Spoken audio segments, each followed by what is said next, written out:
On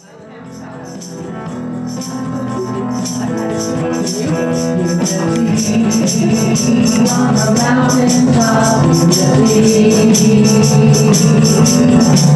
yeah, come on up, look the mountain top, come on up, know his presence and feel his love and unity on the mountain, unity, that's for me on the mountain top, yeah, just one presence and love expressed in unity on the mountain. Come on up, we won't let you down on the mountain top. Unity.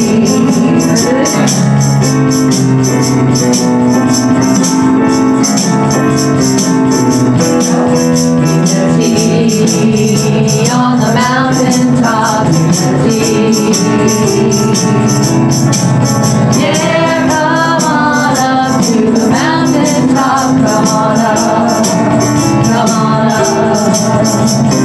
Know his presence and feel his love. Unity on the mountain. Unity, that's for me on the mountain top. Yeah, just one presence is love expressed in unity on the mountain. Come on up, we won't let you down on the mountain top. Unity. Come on up, we won't let you down on the mountain top. Unity. We'll woke you up a little bit. Let's go ahead and say our good morning greetings. Shake hands. Say how you doing. Welcome. How you doing? Allison. Oh, that's the name of my grandmother. So lovely. Thank you. Is this your first time being here? Well, welcome, Joe.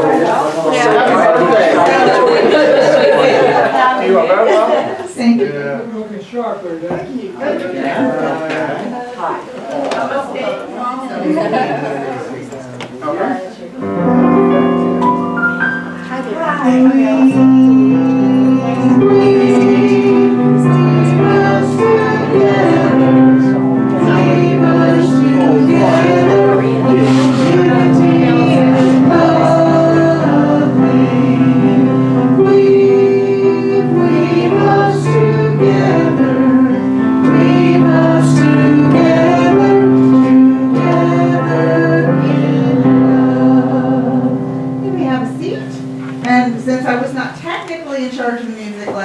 I wanted to go ahead and make sure we did not miss January birthdays.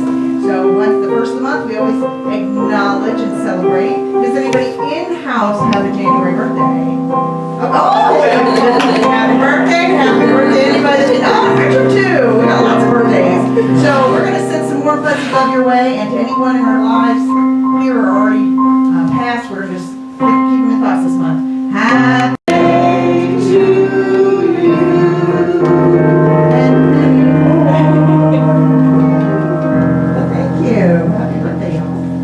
Thank you. Welcome, everybody. Welcome to this beautiful January afternoon. Can you believe we're halfway through January? I know. Yes. Actually, I didn't realize until I looked at the calendar. We still do have some calendars in the front. If you haven't picked one up, feel free to grab one while they're still here. Also, one thing about the calendar I'd like to point out is every month has a Unity has a theme for every month. And this month it is I Am Peace. And I just wanted to remind everybody to always keep in mind that peace does begin with us as individuals. I would like to say thank you to our music team, Barry Orth and Amy Landreneau. And thank you also to Reverend Carol, who will be doing our lesson for the day. Let's begin our service by affirming our opening statement together. There is only one presence and one power in life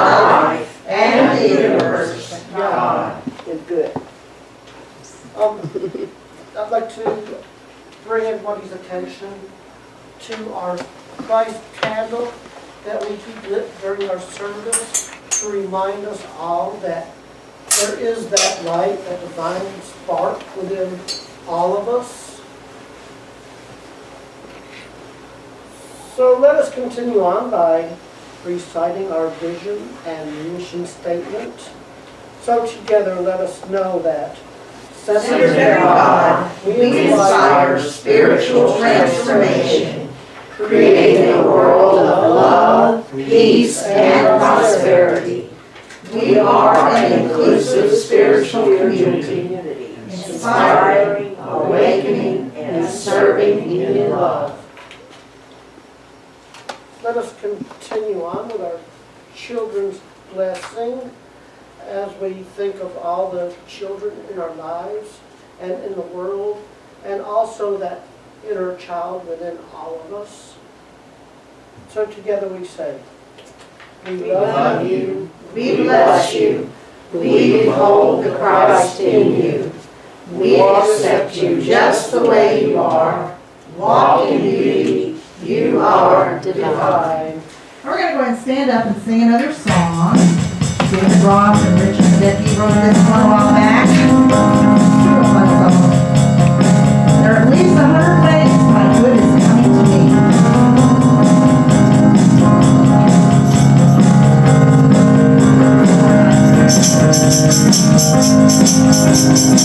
That melody line's pretty much the whole song.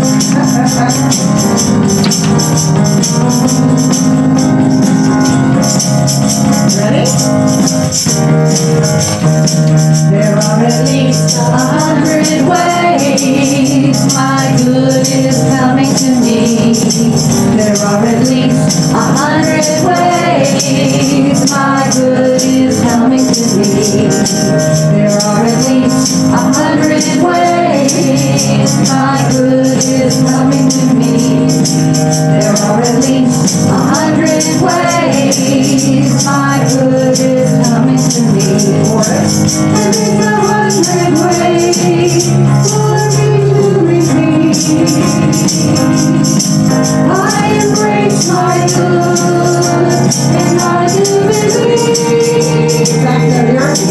There are at least 100 ways my good is coming to me. There are at least 100 ways my good is coming to me.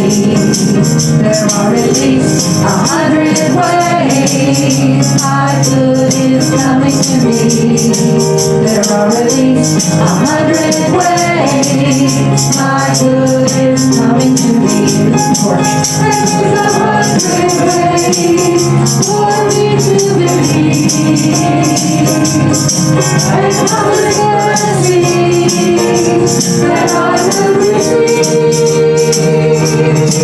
There are at least 100 ways my good is coming to me. There are at least 100 ways my good is coming to me. There are at least 100 ways my good is coming to me. There are at least 100 ways my good is coming to me. My good is coming to me. Oh yeah, my good is coming to me. Deep breath. Good job, everybody. Will the prayer chaplain please bring forward the prayer box?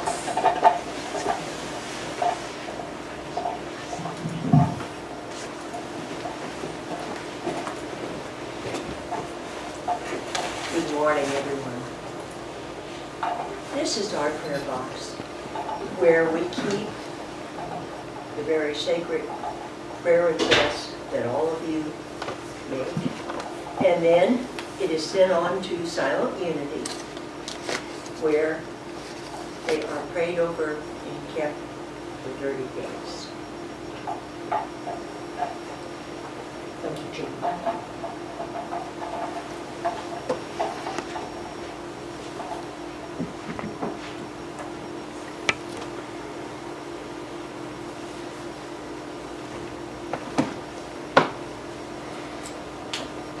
I would now like to recite our daily word. Today's daily word is guidance. I walk in faith, guided by my inner light, striving to express my spirituality while living in a human experience. I sometimes find myself praying for guidance. Which path should I take? Which choice should I make? In truth, I never lack guidance. It might not always arrive as a clear and detailed message from on high. I might even find myself called upon to trust and follow my inner intuition, to have faith where doubt may reside. I express that trust by placing one foot in front of the other, moving forward with conviction that my steps are taking me precisely where I need to go. As I walk, I am guided by an inner light that would not have appeared if I simply stood still and waited. Today's daily word comes from Matthew 7:8, which states, "For everyone who asks receives, and everyone who searches finds, and for everyone who knocks, the door will be opened."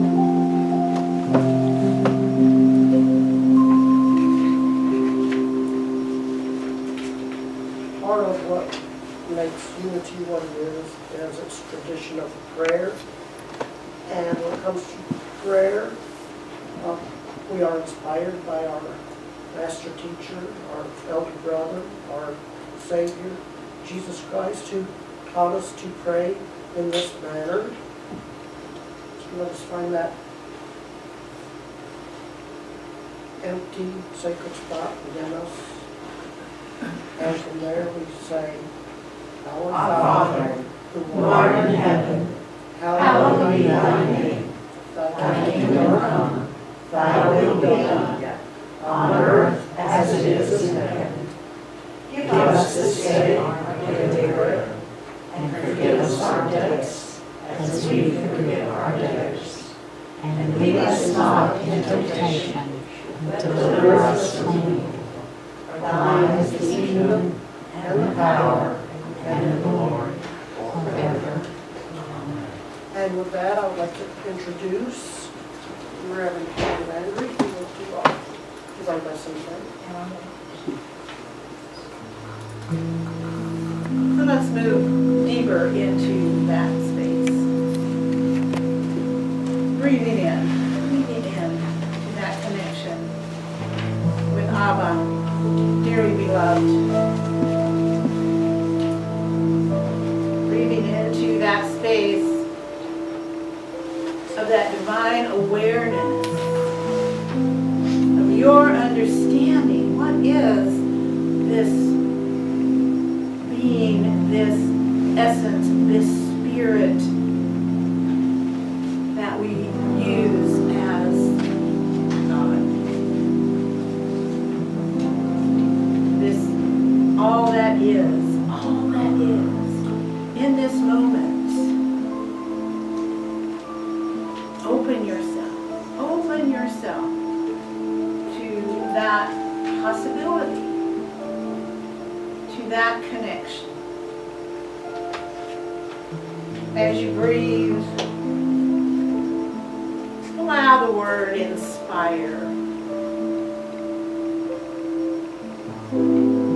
Breathing itself is inspiration.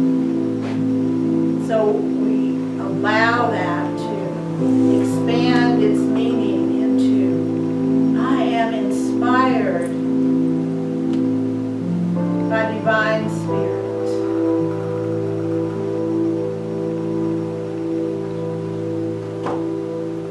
As I breathe in, as I become aware that that which is coming in is connecting to that which is already here.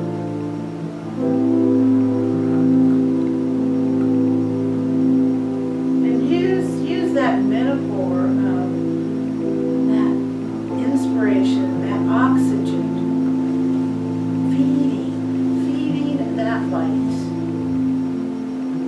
feeding that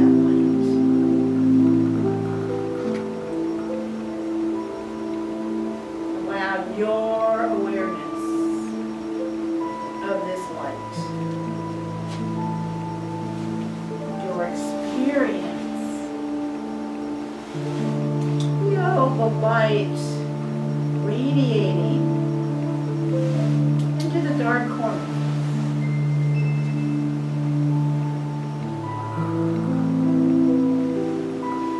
In this moment, as we allow the awareness of both our humanity and our divinity, allow that light to be all. Allow the light to be all.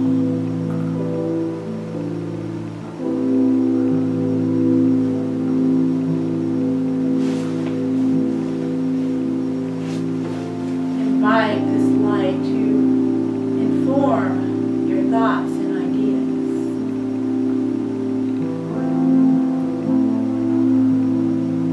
Invite this light to inform and illuminate your fears.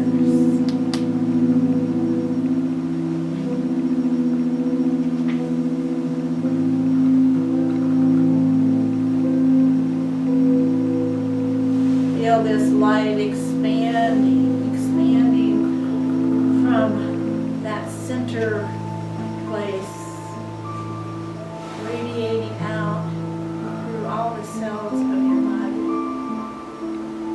radiating out as your thoughts are not contained within your body. You feel this light expanding as your thoughts radiate out. Feel this radiating going to those that you love. And connecting with that light that is the truth of who they are.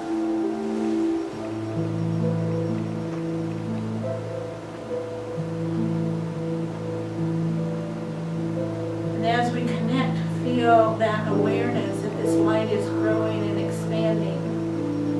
And we touch the light of those who are strangers, who we do not know in our humanity. Yes, we are one with the light in every sentient being.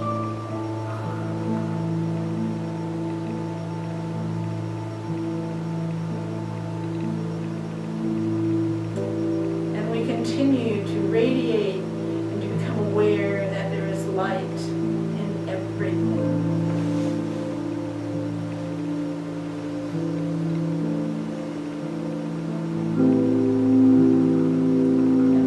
Shines in the darkness, and the darkness disappears.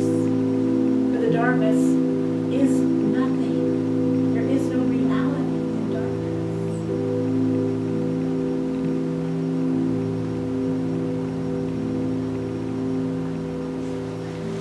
In this awareness of this connectedness, this oneness, we are one with the universe, with all the universes, with all that is, beyond our imagination. And with that awareness, let us move into, through, and as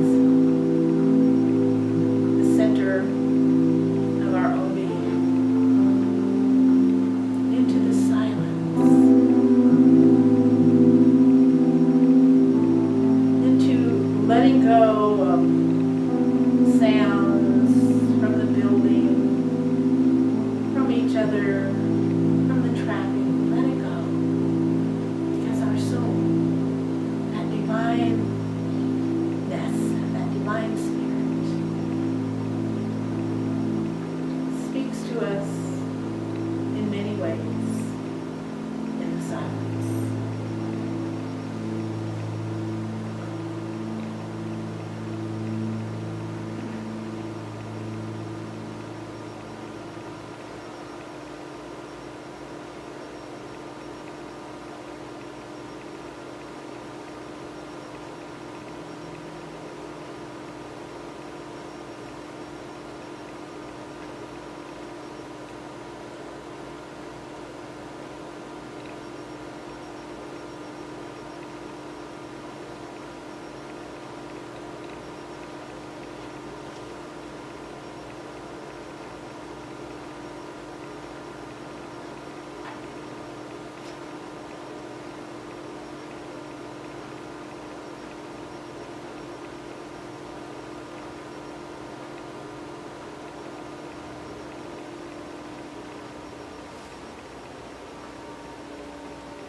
as you bring yourself gently to the edge of the silence. Allow those personal concerns just to open, to be there, to be presented to that, all that is, allowing these issues to be informed by divine intelligence, informed by divine love.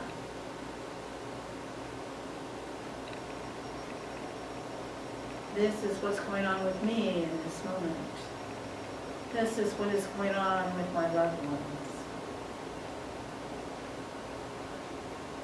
This is what is going on in our country, in our world.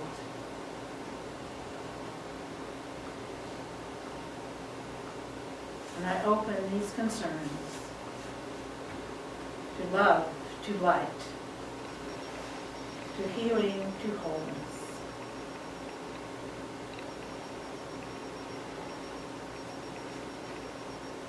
And if there is anything that is mine to do, I invite that divine energy moving in and through me as me. To be me as I move forward. And we say thank you. And so it is. Amen. It's warmer up here, guys. You know, if you really want to come up and get warm, come up here on the platform. It's much warmer. Okay, David brought up the calendar and said, told you about the theme of what is going on for this month, but the theme for the year is the courage to imagine. So I'm going to invite you today, if you have the courage to imagine one of our very foundational stories in a very different manner. I'm going to ask you to reimagine Eve. Reimagine this story that we in the Christian community have used to define the place of woman as the essence and the bringer of all evil into the world. And so can we begin to look at this in a different way? You know, so to imagine, to re-image.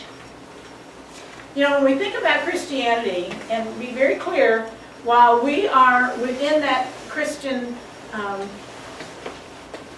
culture, we are culturally Christian. The Bible is a textbook. It's our main spiritual textbook because that's the one we're most familiar with. But we do not approach it in the same way.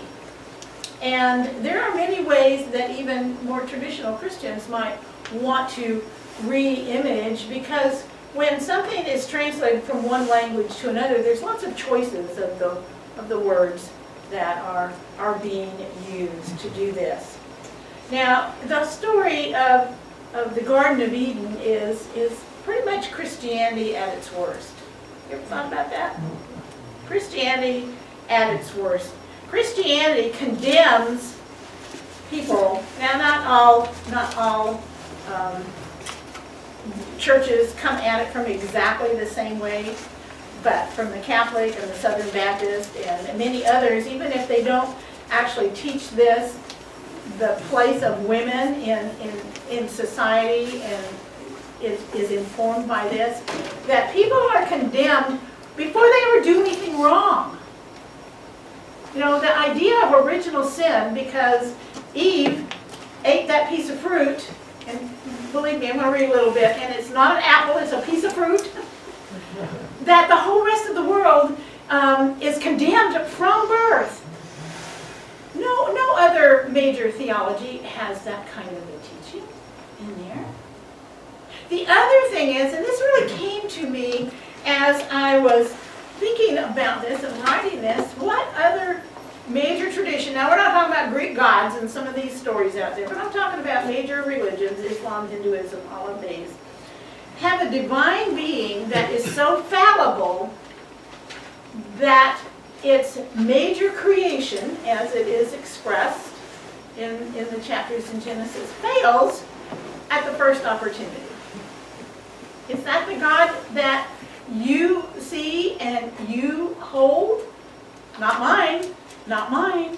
And when we look at the first chapter in Genesis, when we think about this process of the story, so many of you may not realize that the first chapter in Genesis is actually a newer story than the second chapter in the story of the Garden of Eden.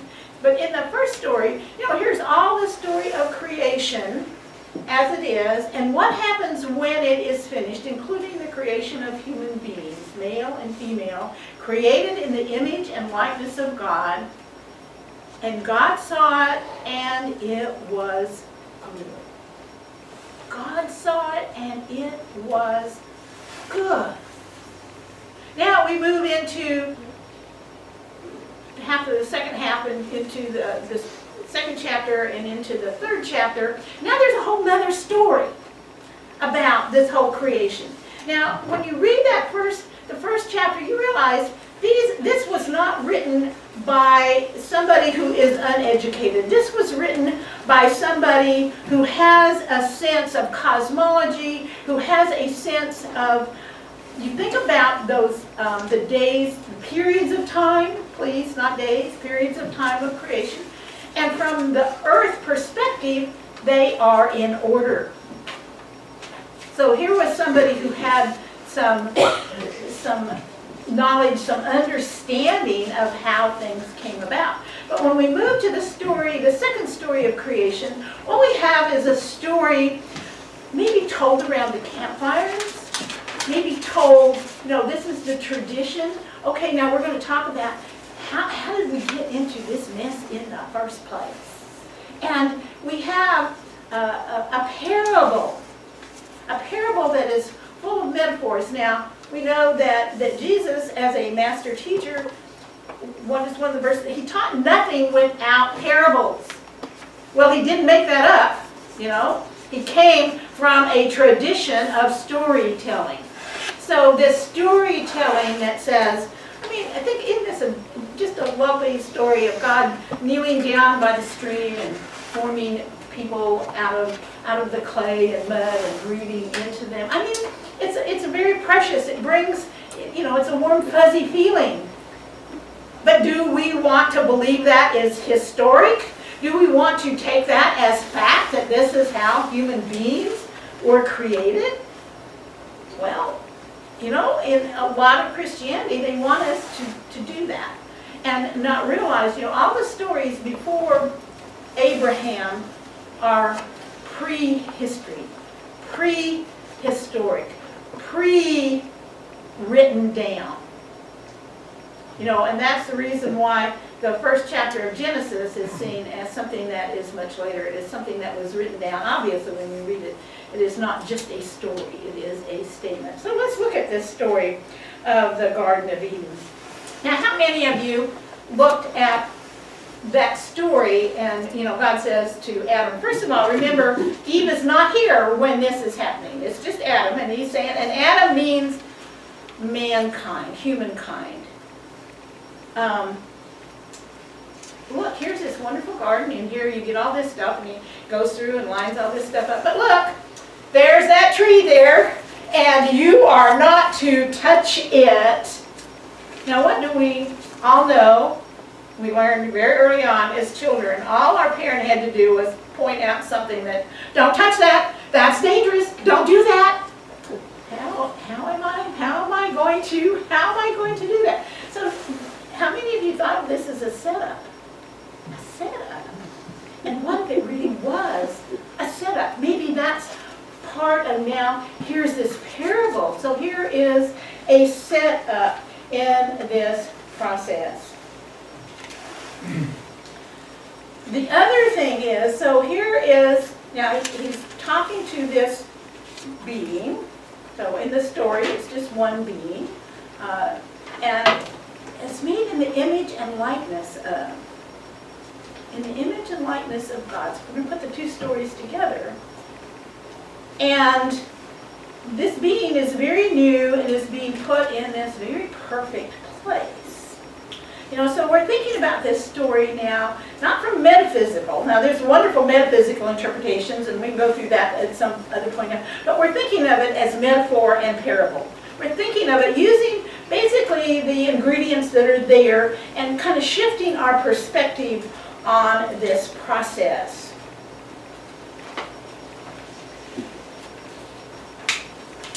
So as we're looking at this, we think about what was the next step. So God says to Adam, you know, here's all this, and you're in charge. You're in charge of the animals. You're in charge of the planting. You're in charge of. You are taking care of that which is already there. Okay? So where's the creation in this? You are taking charge of. I've created this and you are here. And yet here is this being that's created in the image and likeness of God, which is a creator.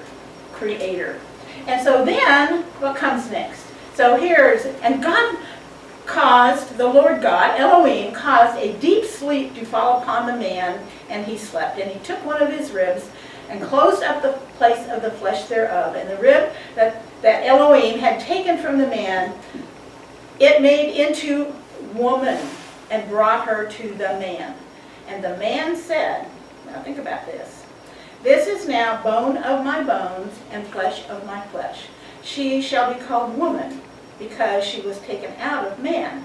Therefore shall a man leave his father and mother, and shall cleave to his wife, and they shall become one flesh. One flesh. Not lesser, not greater, one flesh in this process. Now when you think about the writing of this story, think about this. Where did Adam get the idea of father and mother? He's it. There is nobody else. So you begin to think about how these stories were created. And you go, oh, okay, this probably wasn't from God's mind to man's hand. These are human beings created this. But in this human being writing this, they're one and they are equal. So then who's the next major character that enters into this story? The serpent. Now, those of you who are scholars and have done some reading, is the snake always a symbol of evil and wiliness? And, Richard, you're nodding your head. What are some other things that the snake is a symbol of? Rebirth. Rebirth? Wisdom. Wisdom. Think about the doctor's caduceus, and that is ancient. So the staff, and actually we see a little bit of that even in the Old Testament, the story of Moses, and it's just one serpent that circles the staff. But wisdom.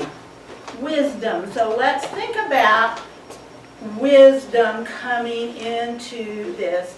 And wisdom has many faces, you know, so wisdom is coming in and going, okay, I've got to watch out what's going on here and how am I going to be doing this. And the other thing that, and I guess probably all of you guys know it, but sometimes I learn things and then I forget it.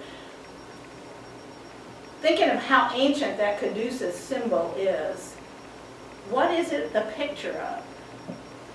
It's the picture of DNA. It is the DNA, you know. It's really interesting to think about symbology and how things have come to, that we discover that is related back to this. Now, think about, okay, here's wisdom coming in, here's snake coming in. Now, think about these two humans. Now, we've got two of them. But they're children. They don't have any experience. No experience whatsoever. They're not going to disobey their Creator. You are not to do that. You're not going to do that. And the threat is, and if you do that, bad things are going to happen and you shall surely die. All of these kinds of things. But the serpent, wisdom, says to the woman, you will not die. For Elohim knows that if you eat of it, your eyes will be opened, and you, like Elohim, knowing good and evil. And when the woman saw that the tree was good for food, and that it was a delight to the eyes, and that the tree was to be desired to make one wise, she took of the fruit thereof and did eat. And she gave also unto her husband with her, and he did eat. So just again reminding, we take so many things for granted. It was a piece of fruit. It wasn't an apple. so just let go of that. Now think about this. So the woman is practical. She's listening and going, oh, this is good food. And obviously she's the more adventurous of the two. Now think about this. We've got two innocents here. And we always think, oh, the boy is always the more adventurous. The boy is the one that's going to jump out there and do things. Not in this story. It's the girl who jumps out there and says, oh, okay, let's try this. And then she says, here, have some. And he certainly doesn't try and resist in any way, shape, or form. So then what's the next step? What happens? So they are enlightened. They have an awareness now. And think about what happens in this awareness. The world is immediately divided in two. You have good and you have bad. Good and evil. Everything was good until this awareness came on them. Oh, this is good and this is bad. Think about that division. 50% of your awareness of the goodness in the world has now slipped away. So they oh, I'm naked, and all of this shame stuff comes up, and they go walking in the garden, and here comes Elohim strolling through the garden. And Elohim says, what's going on here? And they say, well, we're naked. Who told you that you were naked? Well, the serpent, wisdom, said we were naked. And then, instead of owning up to what they did, what is the next thing that they do? So the serpent made me do it. And who's the first one to blame? And the man doesn't blame the serpent. The man says, it's all her fault. She made me do it. And the woman says, no. The serpent made me do it. Now you think about this situation. What do we know about God? The allness it is, the goodness, the forgiveness. Do you really think that there's a possibility? Here is my creation, made in my image and likeness, and I'm not going to forgive them for doing something I told them not to and actually highlighted it for them? Because as long as they stay this innocent in this perfect garden, they don't have the ability to become the fullness of humanity in this process. But what can't be forgiven? If I don't take responsibility for what I did, doesn't mean that the divine out there doesn't have the capability or the willingness to forgive. But if I don't ever own up to it, how can I be forgiven? Because there's no forgiveness coming from within inside of me, because I didn't do it, she did it. No, I didn't do it. That snake out there did it. So there's where we get all of this division. So we have two things. First, the world, we have the awareness now. There's a balance here. There's dark and there's light. There's good and there's bad.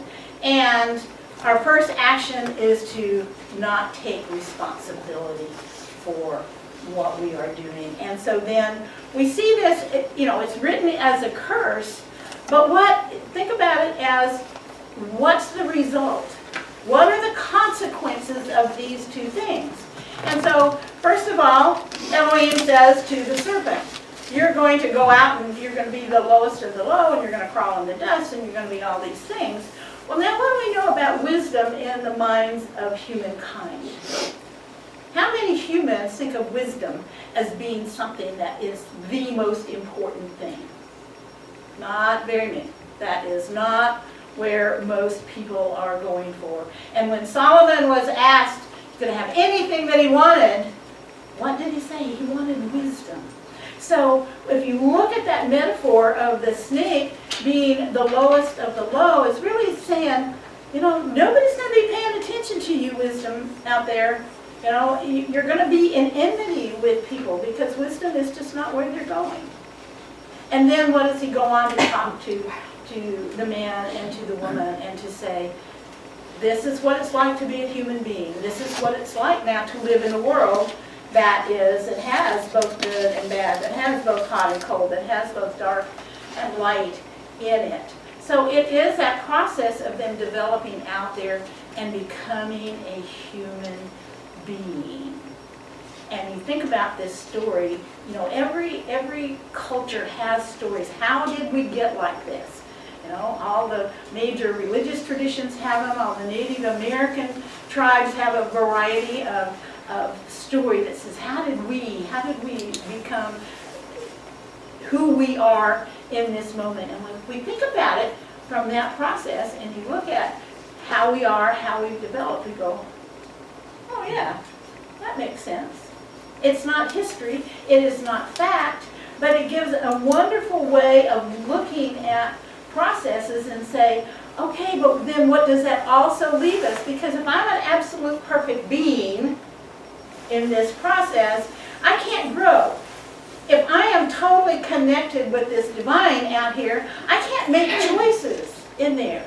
Now we are in a situation to say, no, I have the ability to grow. I have the ability to make choices. I have the ability to see this divine out there in ways that will make a difference in my life. Now I am truly creating. And all you have to do is look around and go, okay, it's not the Garden of Eden, and who created all of this? And you say, and some of it is wonderful, and some of it works, and some of it is absolutely horrible and terrifying, but all of it comes from that creative process and the ability to make choices. So we get to the bottom line, which is also the bottom line, you may notice from our Sunday morning class. What is our relationship with our divine source? What is the relationship of the divinity of your understanding? And can you use that? Yeah, I just picked one story, but can you use that understanding to look at other stories, particularly in the Bible, since that is the book that we mostly go to in that. But if you're looking at through other holy scriptures and things like that, what is my understanding of the divine? And if my understanding of the divine is angry parent, well, maybe I'll just accept that whole Garden of Eden story. But if my understanding of the divine is this loving, creating energy that is all that is, maybe I can look at that story from a totally different perspective. So my invitation for you is to know the truth for yourself. Not the truth as I know it, but the truth for yourself. And so it is.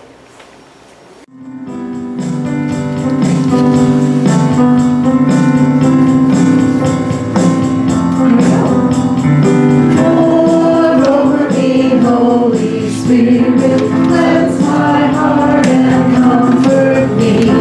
Pour over me, Holy Spirit, help me know how to let go. Pour over me, Holy Spirit.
neat perspective. Now Use that your imagination, story- folks. That Courageously. that was an amazing way to look at that story.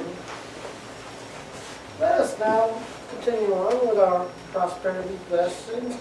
Would an usher and prayer chaplain please come forward?